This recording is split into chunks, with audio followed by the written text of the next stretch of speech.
Hello, my fellow concerned friends. How are you doing? How has your week been?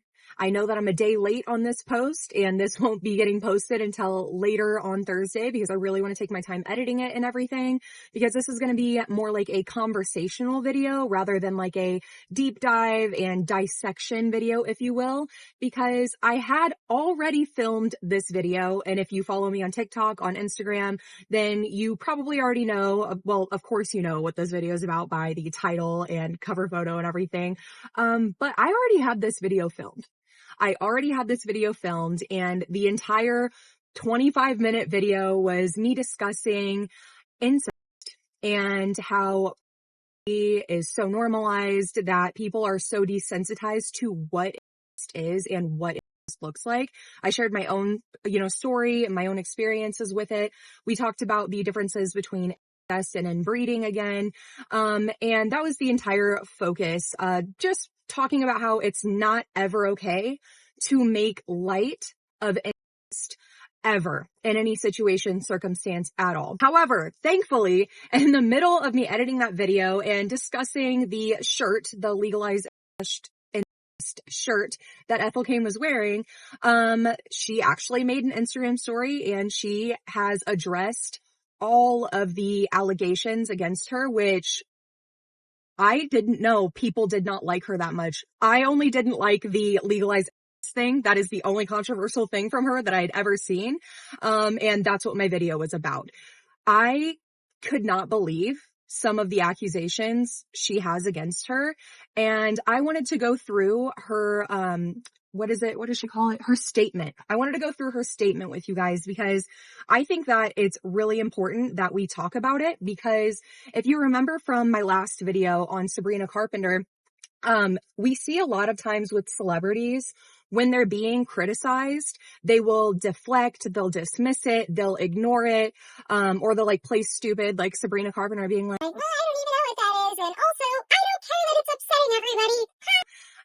That's like very common, isn't it? So before we get into the actual statement that Hayden made, I want to make it very clear that I think it says a lot about her character. I think it says a lot about her as a person that she addressed this so quickly and so thoroughly. Has she made mistakes in her past? Absolutely. And we're going to discuss it. But I think that it says a lot more about her that she is taking the time to thoroughly explain herself when she doesn't have to. She absolutely does not have to. I just really want to make that clear. I think that that says a lot about her character as a person, and it makes me want to listen to her music, because what that tells me is if she makes a mistake again, she is going to take accountability for it, and she is going to make attempts of growth, personal growth. And I think those are the kinds of people that do need to be famous. I think people who are humble, down to earth, and real and raw are the kinds of people we need to make famous, because I think that that's truly beautiful. She absolutely could have ignored all of this and just, brushed it off and swept it under the rug, hoping that people would forget. But she didn't. I will have her full statement linked down below if you guys do want to read the entire thing. I am going to focus on the allegations regarding children and because that's where my heart's at. And I'm not the person to accept an apology for racist comments, but I do think that you guys should read the full statement if you really want to form your own opinion. I am going to be, like I said, specifically talking about the child stuff. That is what my whole account's about. That is what I advocate against, is not normalizing pedophilia in any way, shape, or form. So yeah, but I do suggest reading the entire thing because she has had a lot of allegations made against her. And if you're a fan of hers, it's up to you to be able to see what those allegations are, hear her explanations, and make your own personal choice if this is a person you want to keep supporting or not. She talks a lot in this statement about a particular group that has been doxing her, stalking her, hacking into her accounts and stuff, all because she's transgender, which I didn't know that about her until I read this statement. And I can believe that people like that exist, but I can't believe that people really genuinely have that much time on their hands that just because they don't like something about a person, that they would go out of their way to completely try to destroy that person's life. simply because they are transgender or they are a different color than you are or whatever it is.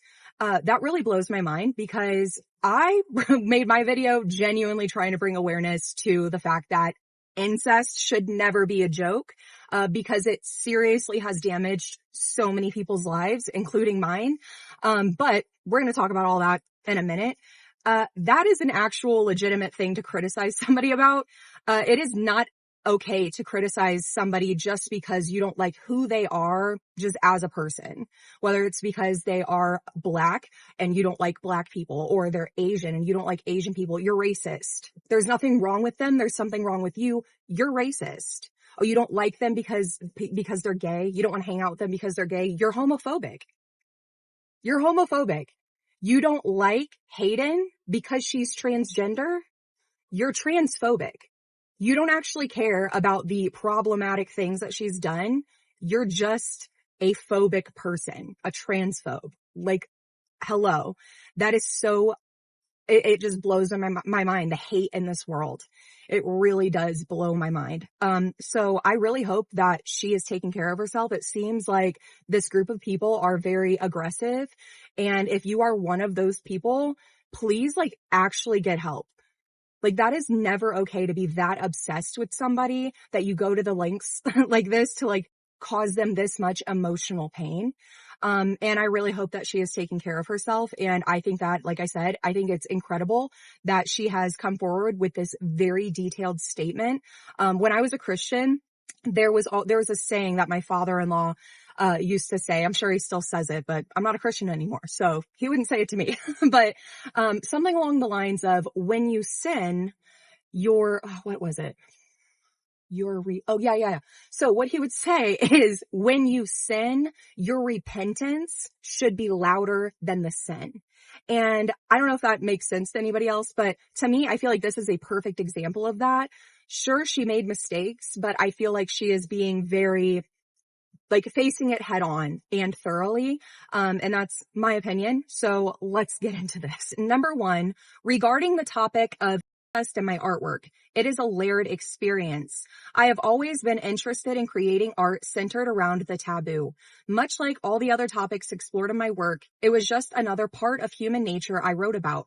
However, with the specific instances such as my hand-drawn t-shirt, which was a ridiculous item I made in my bedroom that was never intended to be and never has been any kind of merch distributed to other people, just to clear that one up. And I think I know why she said that is because in my TikTok video, I had shared a screenshot of people making merch out of this shirt. And that's where I got so angry, because I'm like, how can you be so careless as to just this is fine, this is normalized and stuff like that.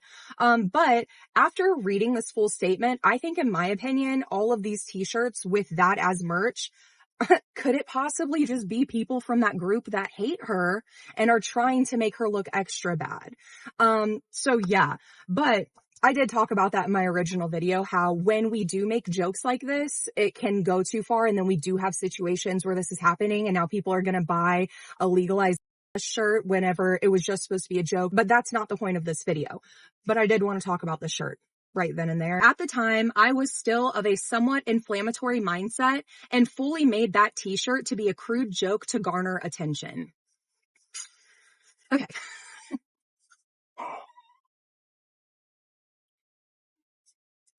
I have to say, I appreciate that she is calling it ridiculous and can recognize the fact that she was just doing it for attention. But as a survivor, I have to say, reading that really does it feels like a stab in the heart. That's something that I literally have nightmares and I have PTSD from to this day. This has been a trauma that has made it difficult for me to form friendships or really have any kind of meaningful, intimate relationship with anybody. There is such a deep fear within myself of, what if this person, whether it's a family member or a close friend, just actually wants something else. So yes, when as a survivor, I see anybody, not just her, but anybody making jokes about a trauma that they haven't even lived through, it really does hurt. It really does. Cause it's I don't joke about that, but it's like, if anybody should be making those jokes, it should be people like me. And I don't think anybody should be making those jokes because it's not something to joke about. But I think you guys get what I'm saying. It's like, it really just hurts deep when it's like, you don't even know, you don't even know the amount of trauma that comes from that. And it's just an attention grabbing funny thing to you. So yeah, that does really hurt. But again, she is recognizing that it was ridiculous and that she was just doing it for attention. So let's continue reading. I had even been labeled a best girl on Twitter in that time period. I suppose because the people I surrounded myself with knew I was a white girl from the Bible Belt, and that was their joke that I leaned into. As an artist with a fan base comprised of many victims of sexual and emotional abuse of incestuous nature who find comfort in my music because of it, I understand how painful this could be. I apologize deeply if my actions have caused you any further grief and if I have let you down. Hello? I do want to be clear, however, that I have never I can never say this word. I have never fetishized it. I've never made it a fetish. Rather, as a lonely and confused child, I had my own complicated personal struggles with the concept during puberty, in a hypothetical manner, not involving anyone in my actual family. I have since untangled these feelings, and I now understand their root. While sometimes the topic of incest may get intermingled on a song with my own experiences of sexual abuse or my own familial traumas, I have never and would never fetishize such a sensitive topic. All of these topics I'm going to discuss have carried the brand of fetish, as this is a common talking point for the transphobic brigade of individuals attacking me. So again, I think that this is full accountability. She is saying that it was ridiculous. She is understanding why she did it. She is telling the people who it hurt, people like me, possibly people like you, that she is deeply sorry. And I think that that says, again, so much about her character. How hard would that have been for Sabrina to say? Oh my gosh, I did not realize, and I'm sorry that my actions may have affected my fans. I really, really need people to see, like, this is finally a celebrity who is, like, normal. Dare I say, a normal person who has made some mistakes, some egregious mistakes, I want to emphasize. But they are sitting here willing to take that accountability, willing to lose fans, and just to be able to try to right their wrongs. And I think that that's incredible. I really do. We don't see this often, like, ever, really. Like, this is, like, genuinely very heartwarming to me. And does that erase the fact that she did make that picture, or she did make that t-shirt? No, it doesn't. Does it erase the damage that it could have caused, the amount of triggered fans that she could have, had, because when they see this shirt, they're instantly reminded of what happened to them. And now it's like just a funny haha joke to somebody that they really looked up to. No, it doesn't erase any of that at all. And if people still don't want to listen to her music or have anything to do with her because of that, that's valid. And I think she would agree that that's valid, as well as many of the other egregious things that she has been accused of, like the racist tweets. I think they were tweets. I don't know what they were, but just saying some very egregious things about people of color. Like that, taking accountability does not reverse or undo the damages done. Number 2, regarding the topic of drawn child. Yeah, I saw that one. That one, again, very upsetting, very unsettling, very disturbing. And before we get into this anymore, I just want to say there is such thing as vent art. And vent art can be very helpful for you if you've experienced a trauma. But vent art is never supposed to be shared. That's supposed to be just for you. Vent art should not be shared. Especially whenever it's depicting something as sensitive and graphic as child sexual abuse. Anything to do with children, really. Okay. That's my opinion. It's not, you should not be sharing things that could be mistaken for child sexual abuse material, which is the right term for child, by the way, because if you didn't know, calling it child implies that there could be a level of consent, and that's like a whole other video for a whole other day. But that is why we as survivors push so hard to use the terminology child sexual abuse material, or CSAM, because CP, child, not accurate. It is not an accurate label for what it is. It is child abuse material. Okay, I'm going to be brief about this because this is quite possibly one of the most serious offenses I can fathom. I had 3 individual characters that I drew often from the ages of 18 to 20 years old, each character being a different age in that bracket, so in the bracket of 18 to 20 years old. The character of Teddy, who was 19, was a hypersexual character born out of my own struggles with sexual trauma and assault. At the time of that drawing, I had just been raped by a man twice my age weeks before. I am so sorry. The way I processed this was the opposite way I thought victims were supposed to behave.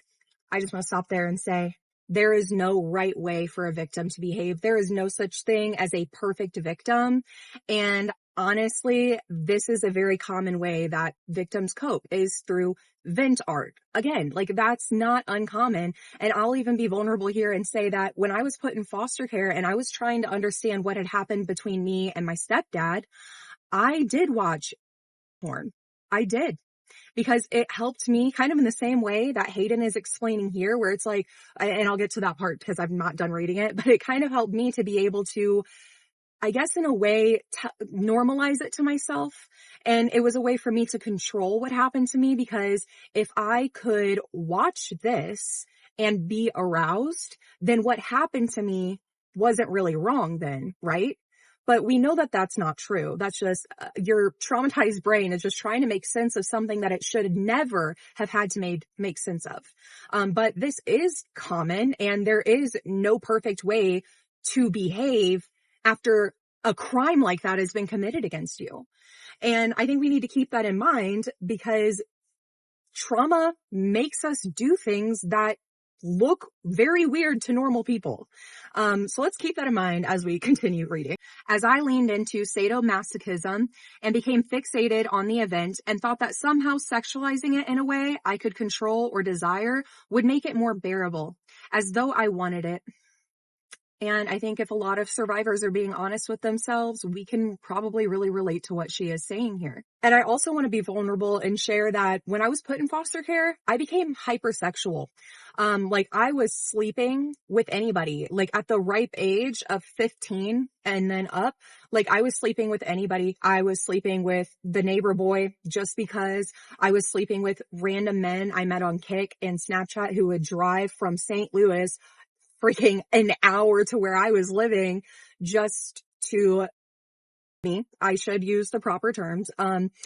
Yeah, I leaned into hypersexuality so much, and it didn't matter to me how old they were, because again, it's kind of similar to like what Hayden is talking about. It was a way for me to normalize it to myself, to make it more, to understand it better, I guess.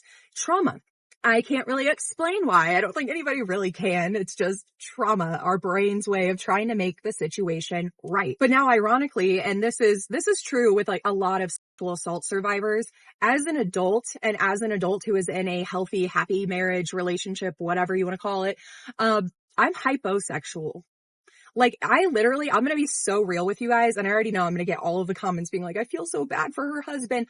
I literally could go the rest of my life without ever having sex ever again, and I would be completely fine. Like, I literally have no desire for it. None at all. Like, yeah, I'll be honest. Okay. Like, occasionally I do have a desire for it, but, I think it's very important that if you're going to be in a relationship, that you be in a relationship with somebody who's willing to understand you and doesn't blame you and doesn't get mad at you. My husband has literally never gotten mad at me ever. All other details aside, the character was the same age I was and had the same extremely slender body type I had at the time. I utilized a more cartoonish hybrid style for my characters occasionally, as was the norm for artwork and my scene on the internet around that time, but the character was still of the same legal age I was, and that has always been the case. I will not be discussing this topic again. I can't imagine how triggering that probably was for her to have people take that artwork that I'm gonna call it vent art. I know she didn't call it vent art, but I'm gonna call it vent art because to me that's exactly what it's sounding like, and to make it into something that it's not.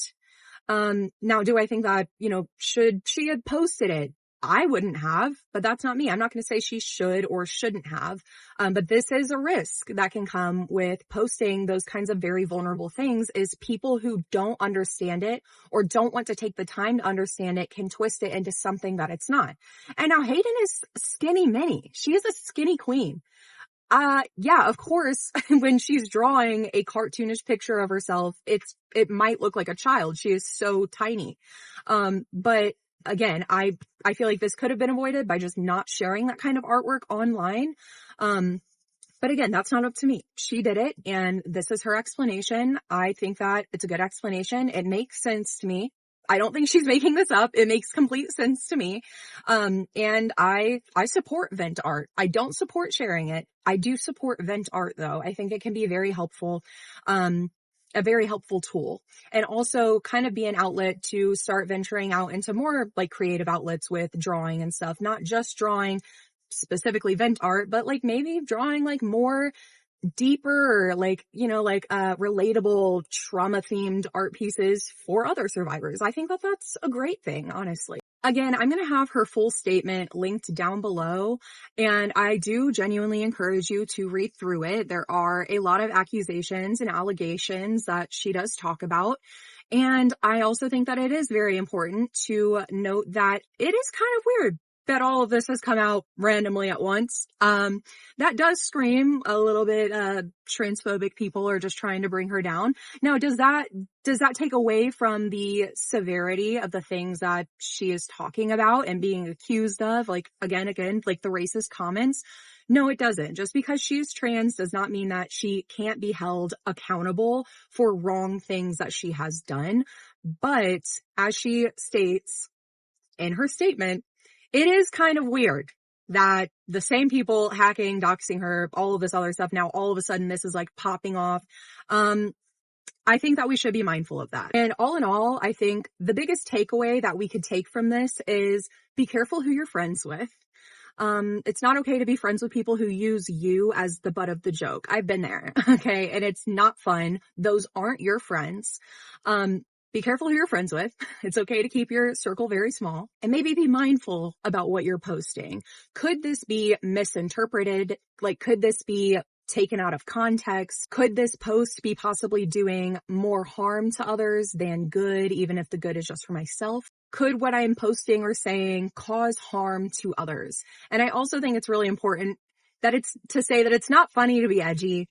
It's not funny to be edgy and to say things for shock value, or to like be known as like that person who, oh, you never know what they're going to say. Ha ha ha.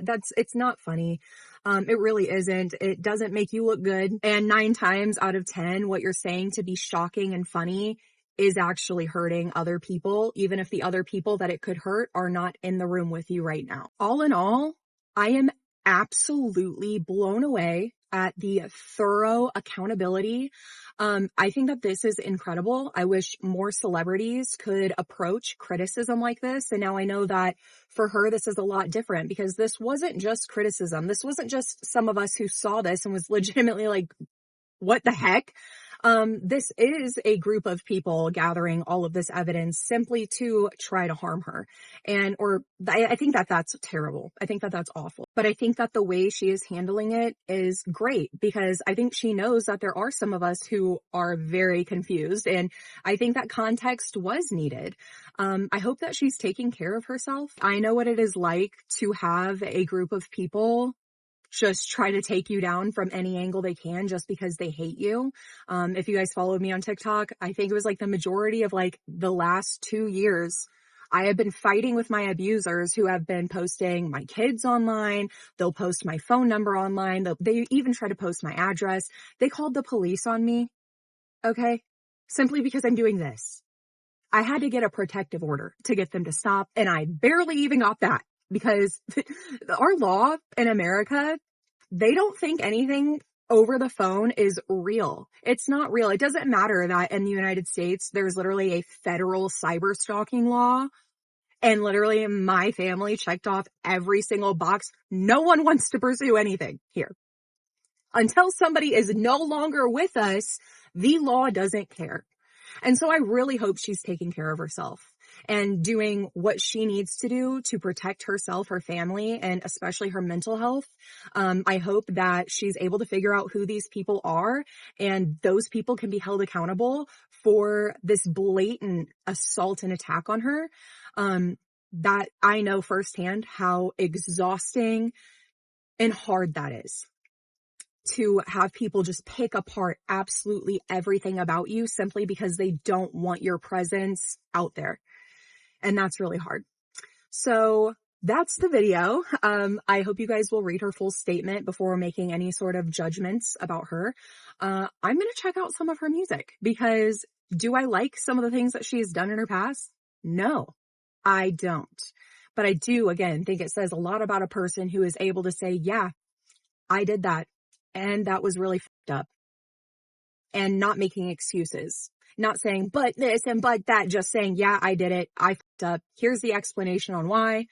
Do with it what you will. I think that that is incredible. So thank you guys for chatting with me. Thank you guys for being patient for this video. I'm really glad that she made that statement and I was able to make this video instead of just kind of trauma dumping on my own experiences. Maybe I'll do it again anyway in the future. I don't know. But I think that this is way more important to highlight than my personal experiences. I think that those can be pushed off at a later date, because I think that this is incredible. And I think that, again, this says a lot about her character. So I hope you guys enjoyed that video. I hope you guys will read her full statement down below. And I hope you guys have a great rest of your week. And I will see you on the next one.